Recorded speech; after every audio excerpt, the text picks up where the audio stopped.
अस्सलामुअलैकुम व्यूवर्स, राहत सईद के चैनल में आप सबको खुशामदीद।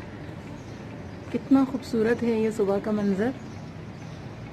सूरज हल्का हल्का निकला हुआ है, परिंदे उड़ रहे हैं। व्यूवर्स, आज हम बना रहे हैं खट्टी मीठी इमली की चटनी। केचप तो हम खाते ही हैं रोज़ा इफ्तार में समोसा पकौड़ों के साथ, लेकिन खट्टी मीठी इमली की चटनी की तो क्या ही बात है। तो आइए चल के बनाते हैं। हाँ, मैंने ली है इमली, तकरीबन 250 ग्राम ली है और इसको पानी में भिगो दिया है। तो जब तक ये भीगती है और इसका फिर पल्प निकालेंगे, फिर बाकी इंग्रेडिएंट्स बताती हूँ आपको। व्यूअर्स, आप देख सकते हैं कि ये मैंने इसको भिगो दिया था सुबह में, तो ये बड़ी अच्छी सी भीग गई है। अब इसके जो बीज हैं वो हम निकाल लेंगे। ये सारे बीज हम निकाल लेंगे और इसका पल्प जो है उसको अलग कर लेंगे। तो ये देखें, इसका पल्प है, इसमें से सारे बीज मैंने निकाल लिए हैं। बीज मैंने यहाँ ट्रांसफर कर दिए हैं और इसको मैंने एक और दफ़ा जो है इन बीजों में से जितना भी पल्प निकल सकता था वो निकाल लिया है। अब मैं इसको ऐड कर रही हूँ यहाँ पर, ठीक है। तो ये मैंने यहाँ ऐड कर दिया, ये बाकी बचा हुआ है इसको हम ज़ाया कर देंगे। अब हम जो है इसको आगे इसका प्रोसेस करते हैं और इसको पकाएंगे। अब मैंने यहाँ पर लिया है ड्राई रोस्ट करने के लिए, ये है ज़ीरा 1 टेबल स्पून, 1 टेबल स्पून सौंफ ली है और 10 से 12 अदद मैंने काले मिर्च ली है। तो मैं ये डाल रही हूँ पैन में और इसको मैं अच्छा सा यहाँ पर ड्राई रोस्ट करूँगी। तो ये इमली की बन रही है चटनी, मज़ेदार किस्म की। देखें, इसको हम ड्राई रोस्ट कर रहे हैं। अब आप देख सकते हैं कि कलर भी चेंज हो गया और बहुत मजेदार किस्म की खुशबू आ रही है। तो इस पॉइंट पर हम चूल्हे को कर देंगे बंद। जब तक जो है वो ड्राई रोस्ट कर किए मसाले वो ठंडे हों, जब तक हमने एक पैन लिया दोबारा से और उसमें थोड़ा सा पानी डाला। अब इसमें गुड़ ऐड करूंगी मैं और इसमें डालूंगी मैं चीनी। तो आप देख सकते हैं मैंने यहाँ गुड़ ऐड किया है। तकरीबन ये मिड साइज का एक पीस था, तकरीबन होगा 50 ग्राम होगा, ठीक है। और चीनी मैंने इसके अंदर 5 से 6 चम्मच डाली है। तो अच्छा सा डाल के इसको मिक्स कर लेंगे, तो इसका टेस्ट बहुत अच्छा हो जाता है चटनी का। ये देखें, इसको मैं अच्छा सा मिक्स कर रही हूँ। जब अच्छा सा मिक्स हो जाएगा तो हम उसमें हमने जो चटनी बना के रखी हुई है, सॉरी जो हमने इमली का पल्प निकाला हुआ है, वो इसमें ऐड करेंगे।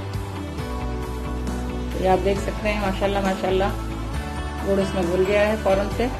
अगर सख्त वाला गुड़ होता तो टाइम लगता है, तो गुड़ को पहले ही हल्का फुल्का पिघला लिया था मैंने, आप वो भी डाल सकते हैं।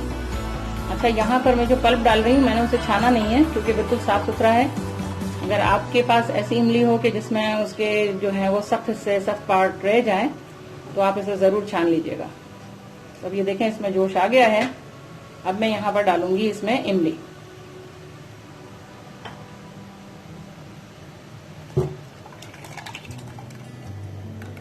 ये देखें, इसमें ऐड कर दिया मैंने।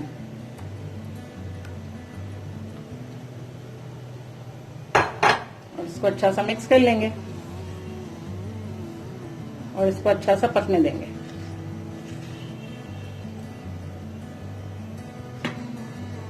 जब तक हमारा जो है गुड़ के साथ इमली पक रही है, अब हम यहाँ पर क्या करेंगे, वो जो हमने ड्राई रोस्ट लिया था उसको हम कर देंगे पीस लेंगे। ठंडा हो गया था मसाला।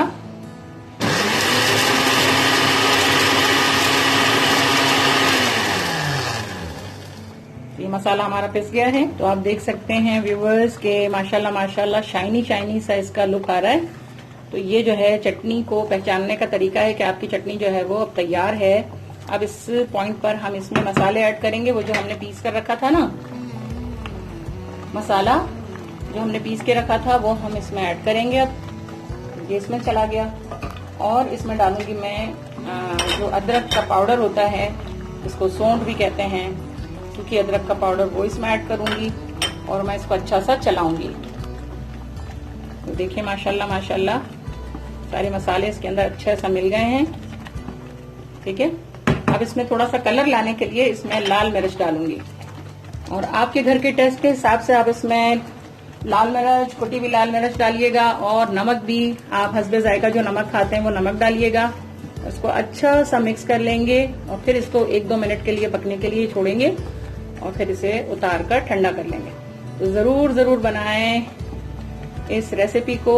खट्टी मीठी चटनी इमली की बहुत मजेदार होती है और हम रमजान का महीना है तो हम लोग बना रहे हैं पकोड़े, समोसे, दही बड़े, मुख्तलिफ चीजें बना रहे होते हैं, तो उसमें ये चटनी जो है सोने पर सुहागा होगी। तो बनाइएगा जरूर और दुआ में याद रखिएगा राहत सईद को। और इस दुआ के साथ कि अल्लाह ताला आप सबके दस्तरखानों को सजाए रखे। आमीन सुम्मा आमीन। अल्लाह हाफिज।